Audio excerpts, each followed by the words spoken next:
بسم الله الرحمن الرحيم. لقد كان لكم في رسول الله أسوة حسنة. صدق الله مولانا العظيم وصدق رسوله النبي الأمين المتين الكريم، ونحن على ذلك لمن الشاهدين والشاكرين والحمد لله رب العالمين. درود شریف پڑھ لیجیے. اللهم صل علی سیدنا شفیعنا حبیبنا مولانا محمد مبارک وسلم. صلاۃ و سلام علیک یا رسول اللہ صلی اللہ تعالی علیہ وسلم. بڑا آسان کوشچن میں آپ سے کرنے جا رہا ہوں، تھوڑا سوچ سمجھ کر کے جواب دیجیے گا. پوچھ لوں نا؟ جی جی. یہ بتائیے، جس محفل میں آپ لوگ بیٹھے ہیں، اس محفل سے بہتر کوئی محفل ہے؟ نہیں نہیں ہے، نہیں ہے، نہیں ہے، اب بتائیے. نہیں ہے. لیکن اکثر و بیشتر دیکھا جاتا ہے کہ بہتر محفل میں آدمی بیٹھنا گوارا نہیں کرتا ہے. اب بیٹھے گا کیسے؟ اس لیے کہ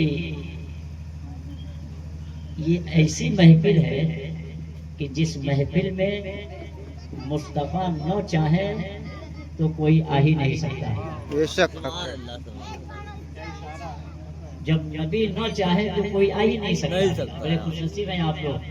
چونکہ صاحب خانہ اپنی بچی کے شادی کے موقع پر بڑی سنجیدگی میں کچھ باتیں، دو بات میں بتاؤں گا، پھر ختم کر دیا جائے گا، ٹھیک ہے نا؟ ہمارے بابو سیف رضا صاحب بڑی اچھی نفیس گفتگو آپ کو سنا رہے تھے. آپ محظوظ ہو رہے تھے اور کوشش کر رہے تھے کہ یہ بات ہمارے ذہن تک جائے، دل میں جگہ بنا لے. سبحان اللہ. یہ ضروری ہے اس لیے کہ ذہن تک جائے اور کان سے سنے، ذہن تک جائے، دوسرے کان سے نکل جائے، دل میں جگہ نہ بنے تو بیکار ہے بھائی. بیٹھنا چلانا تو بڑی اچھی بات انہوں نے پیش کی ہے، اور خاص طور سے اچھی جگہ پہ اچھی بات ہوتی ہے. انشاءاللہ اس جگہ سے بہتر اب کوئی اچھی جگہ نہیں. یہ ہم اپنے گھر سے نہیں بول رہے ہیں، ہم نبی کے فرمان کے مطابق بول رہے ہیں. سبحان اللہ، سبحان اللہ. میرے نبی نے فرمایا کہ جہاں صالحین بندوں کا ذکر ہوتا ہے، دین کی بات ہوتی ہے، قرآن کی بات ہوتی ہے، حدیث کی بات ہوتی ہے، اللہ اس جگہ رحمت کی بارش تو برساتا ہی ہے، مگر اس جگہ کو جنت کی کیاری بنا دیتا ہے. سبحان اللہ، سبحان اللہ. اور جنت کی کیاری میں اتنے لوگ بیٹھے رہتے ہیں، دین کی باتوں کو سنتے ہیں. تو آپ بیٹھے ہیں، تھوڑی دیر بیٹھیے، چونکہ اس محفل کا انعقاد صاحب خانہ، کیا نام ہے ان کا؟ بچی کے والد صاحب کا نام ہمارے عالی جناب معین الدین صاحب اپنی بچی کے شادی کے موقع پر اس محفل کا انعقاد کیے، اور یہ ہر خوش عقیدہ مسلمان کی پہچان ہے. جانتے ہیں، وہ جانتے ہیں کہ ہم جس نبی کی امت ہیں، اس نبی کے آنے سے پہلے بچیوں کا کیا مقام تھا. آج جو بچیاں ہمارے گھر میں پرورش کر رہی ہیں، پڑھ رہی ہیں، پروان چڑھ رہی ہیں، پڑھا لکھا کر کے ہم اسے اس مقام پہ لاتے ہیں کہ وہ شادی کرنے کے لائق ہوتی ہے، اور اس کا رشتہ اچھے خاندان میں طے کرتے ہیں، پھر اس کو رخصت کر دیتے ہیں. یہ والدین کا کام ہے. اس لیے کہ میرے نبی کے آنے سے پہلے ان بچیوں کو یہ مقام حاصل نہیں تھا. کوئی باپ اپنی بچی کو پرورش نہیں کرتا تھا، اسے پڑھاتا لکھاتا نہیں تھا، وہ بچی گھر میں پروان نہیں چڑھتی تھی. آپ تاریخ اٹھا کر کے دیکھیے، علماء کے دامن سے وابستہ ہوئیے. آج جو بچیاں ہمارے گھر سے رخصت ہوتی ہے، باپ کی آنکھوں میں آنسو، ماں کی آنکھوں میں آنسو، پڑوسی کے آنکھوں میں آنسو، رشتہ دار کے آنکھوں میں آنسو. یہ آنسو کے قطرات آج جو دیکھنے کو ملتے ہیں، یہ کس کی بدولت؟ یہ والدین کی بدولت نہیں، مدینے کے تاجدار کی بدولت ہے، احمد مختار کی بدولت ہے. ورنہ انہی بچیوں کا مقام ایسا تھا. آج آپ نعرہ بھی پڑھتے ہیں بھائی، بیٹی بچاؤ بیٹی پڑھاؤ. آپ اس نعرے کو بھی جانتے ہیں. آج ان بیٹیوں کو بچانے کا حکم دیا جاتا ہے، انہیں پڑھانے کا حکم دیا جاتا ہے، مگر میرے آقا نے ان بچیوں کو صرف زندگی نہیں عطا کیا ہے، ان بچیوں کے مقام کو بھی عطا کیا ہے، ان بچیوں کے مرتبے کو بھی بڑھایا ہے، ان بچیوں کے عظمت کو بھی بڑھایا ہے۔ ایک شاعر نے لکھا ہے کہ جس کے گھر میں بیٹیوں کی جو پرورش ہوتی ہے، اللہ اس گھر میں 20 رحمتیں نازل فرماتا ہے۔ آج ہم سوچتے ہیں نا کہ بچہ پیدا ہو تو آج ہمیں خوشی ہوتی ہے، مگر ایک شاعر نے لکھا ہے کہ جس کے گھر میں اس کے گھر میں جنت کی کھیتیاں نہیں ہوتی، اس کے گھر میں جنت کی کھیتیاں نہیں ہوتی، جس کے گھر کے آنگن میں بیٹیاں نہیں ہوتی، جس کے گھر کے آنگن میں بیٹیاں نہیں ہوتی۔ یہ بیٹیاں وہ ہیں جو ہمارے گھر کے آنگن کی زینت ہے، مدینے کے تاجدار کے مطابق رحمت ہے۔ اب بتائیے، آج اسی کو ہم زحمت سمجھتے ہیں، ہم سوچتے ہیں کہ کہاں سے شادی کریں گے، کہاں سے رشتہ کریں گے۔ آج تو شادی بیاہ حضرت، آج تو شادی بیاہ سوچنے کے لیے تو بات الگ ہے۔ ابھی دیکھیے یہ ساؤنڈ لگا ہوا ہے، یہ لگا ہوا ہے نا، لوگ کہتے ہیں کہ ہم کیا کریں۔ ابھی ہمارے بابو صاحب نے بہت اچھی بات انہوں نے پیش کی ہے کہ پہلے کے لوگ کا طریقہ کیا تھا، وہ اندھیرا ہی بھلا تھا، وہ اندھیرا ہی بھلا تھا۔ گھر میں لائٹ نہیں، پنکھا نہیں، کولر نہیں، اے سی نہیں، اس گھر میں رہنے والے بڑے اچھے تھے، بے شک حق ہے۔ اس گھر میں رہنے والے بڑے اچھے تھے۔ وہ چھپر میں رہ کر کے، سوکھی روٹی کھا کر کے، اپنی زندگی گزار کر کے اللہ کا شکر ادا کر لیتے تھے۔ مگر آج ہمیں بلڈنگ بھی ہے، آج گرمی کے موسم میں اے سی بھی میسر ہے، کولر بھی میسر ہے، پنکھا بھی میسر ہے۔ اس ترقی کے زمانے میں دولت سے بھی اللہ نے نوازا ہے، مگر ہم نے اتنی ساری فراوانی پانے کے بعد، اتنی سہولتیں پانے کے بعد بھی آج اپنے رب کو بھول بیٹھے ہیں، نبی کے طریقے کو بھول بیٹھے ہیں، خدا کے فرمان کو بھول بیٹھے ہیں۔ جس وقت ان کو کھانے کو نہیں ملتا تھا، مگر زبان کی صدا سے دنیا کی تعریف نہیں نکلا کرتی تھی، پروردگار کا شکر ادا ہوتا تھا، نبی کا ذکر کیا کرتے تھے۔ سب کھا رہے ہیں، پی رہے ہیں، اور اپنے دل سے نبی کی محبت نکال دیے ہیں۔ لگ رہا ہے کہ گھروا میں جو طاق بنائے ہیں اسی میں رکھ دیے۔ کہاں گئے مولوی صاحب، لوگ آئیں گے بولیں گے تو ان لوگوں کا کام ہے، ان لوگوں کا کام ہے۔ اچھا یہ بتائیے، خالی مولوی صاحب کا کام ہے؟ یہ کام ہر کلمہ پڑھنے والے کا ہے۔